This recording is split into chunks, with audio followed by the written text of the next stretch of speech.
யார் வாழ்ந்தான்னா தமிழ் தான் வாழ்ந்துக்கிட்டு தானே இருக்கு. இதை உடனே அப்படி ஒரு இதை கொண்டு வந்துட்டான். கேட்க நீ ஹிந்தி ஒழிய தமிழ் வாழுங்க ரைட்டு, ரெண்டு மொழி தான் பேசணுங்க ரைட்டு. நீங்க நடத்துற பள்ளிக்கூடத்தில் நம்ம சகோதரி கீதா ஜீவன் அவங்க ஸ்கூல் வச்சிருக்காங்க. 1 2 இல்ல 4 ஸ்கூல் வச்சிருக்காங்க, காலேஜ் 1 வச்சிருக்காங்க. வச்சிருக்கீங்களா? அங்க ஹிந்தி பாடம் உண்டா இல்லையா சொல்லுங்க. உண்டுல்ல? ஏன் அங்க மட்டும் ஹிந்தி வச்சிருக்கிய? அப்ப அங்க உள்ள படிக்கிற பிள்ளைகள் பணக்கார பிள்ளைகள் மட்டும் ஹிந்தி படிக்கிறமாக்கும். ஏன் நம்ம பிள்ளை ஹிந்தி படிக்க கூடாதா? நான் கேட்க, ஏன் நம்ம பிள்ளை ஹிந்தி படிக்க கூடாதா? நியாயத்தை சொல்லுங்க. அப்ப ஏழை எளிய பிள்ளைகள் தமிழை படிச்சுக்கிட்டு தமிழ்நாட்டை விட்டு அங்கே போக முடியாது. இப்போ பாருங்க, ஒரு ஹோட்டலில் போனால் கூட சர்வரை குட்டியெல்லாம் அவன் ஹிந்தி தான் பேசுகிறான். எல்லா வீட்லேயும் போய் ஹிந்திக்காரன் இருக்கான், தமிழ்காரன் இல்லை, ஹிந்திக்காரனா இருக்கான். தண்ணி கொண்டாந்தான்னா தண்ணி கொண்டாயா அப்படிதான் பறக்க முடிக்கான். ஒரு பக்கத்து உள்ள சொல்கிறான் பாணி தேளாங்க ஒடுவே பாருங்க. நீ தான் ஒரு தமிழ்நாட்டுக்குள்ள இந்தியை விட்டுட்டல்ல, ஹோட்டல்ல பூரா ஹிந்தி, எங்க போனாலும் ஹிந்தி. அதை விட்டுட்டு இவன் ஹிந்தி ஒழிக. அன்னைக்கு ஒருத்தர் என்னன்னா அவங்க தான் டிவியில் போட்டான், ரயில்வே ஸ்டேஷன்ல போய் அழிச்சுக்கிட்டு இருக்கான். மேலே ஹிந்தி, மேலே இங்கிலீஷ் இல்லை, தமிழ் கீழே இருக்கு, அதுக்கு மேல இங்கிலீஷ் இருக்கு, அதுக்கு மேல ஹிந்தி இருக்கு. அவன் ஹிந்தி அடிக்காம இங்கிலீஷ் அடிச்சுக்கிட்டு இருக்கான். எப்படி இருக்காங்க பாருங்க. நம்ம ஆட்சி அலங்கோலம். என்னச்சு, நம்ம ஓட்டு போட்டோம், யோசனை பண்ணுங்க. பெற்றோர்கள் நீங்க, தாய்மார்கள் நீங்க யோசனை பண்ணுங்க. நாங்க சொல்ற அம்மா எல்லாரும் கவனிங்க. நாங்க உங்க நன்மைக்கு, உங்க பிள்ளைய நன்மைக்கு தான் நாங்க பேசுறோம். நம்ம பிள்ளை ஏங்க ஹிந்தி நம்ம தமிழ்நாடு இந்தியாவில் உள்ள மொழி தானே. ஆங்கிலம் வெளியேறணும், ஆங்கிலம் வெளியே போயிட்டு அந்த ஆங்கிலமே படிக்கும். ஹிந்தி எல்லா மாநிலத்திலும் ஹிந்தி இருக்கு. என்ன பொறுத்தவரை சொல்லுவேன், ஏன் நம்ம பிடிச்சி ஹிந்தி படிச்சாத்தான் என்ன? எல்லா மாநிலத்திலும் ஹிந்தி தானே இருக்கு. சொல்லுங்க, நீங்க மெட்ராஸை விட்டு போனா எல்லா இதுலையும் ஹிந்தி தான் பேசுறான். உண்டா இல்லையா?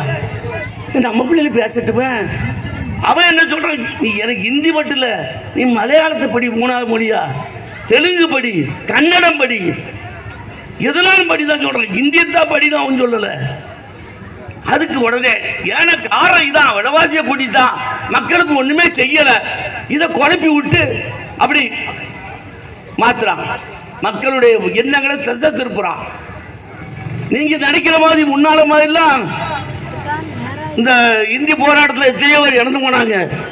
என்ன மொழி போறது யாகி இம்மெல்லாம் யாரும் வரமாட்டான். ஏன்னா அவன் பிள்ளைய ஹிந்தி படிக்க தண்டவாளத்தை ட்ரெயின் போன பிறகு தலைய வைப்பான். நீக்க ஒன்று நல்லா தலைய வச்சான அதெல்லாம் கிடையாதுங்க. அந்த இடத்துல ட்ரெயினே கிடையாதுங்க. ட்ரெயின் போற இடத்துல போய் தலை வச்சு இருந்துச்சு. இதாவது இன்னைக்கு சூழ்நிலை ரொம்ப மோசம்.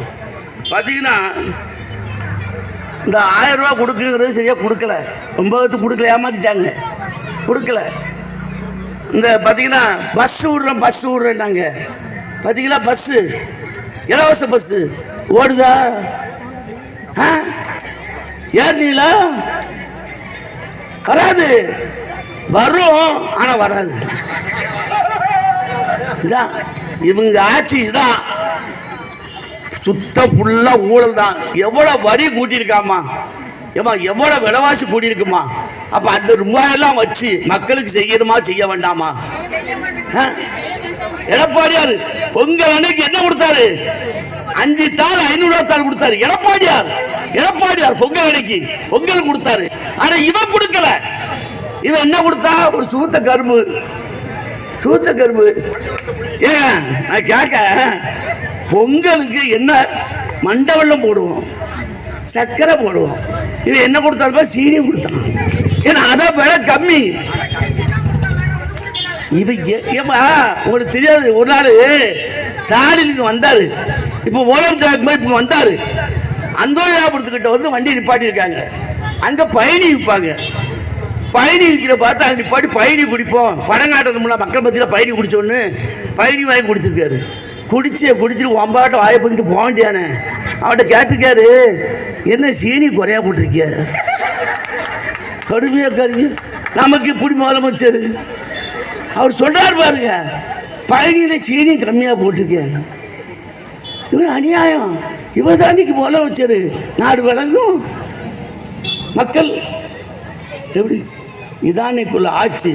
அதனால தயவு செய்து மக்கள் திருந்து மக்கள் உணருங்க. நம்ம இன்னைக்கு 500 ரூபா கொடுப்பா, 1000 ரூபா கொடுப்பா, 2000 ரூபா கொடுப்பா, அவர் ரூபாய் கொடுத்து முதல் போட்டு வசூல் பண்றான். அதான் அவருடைய இது.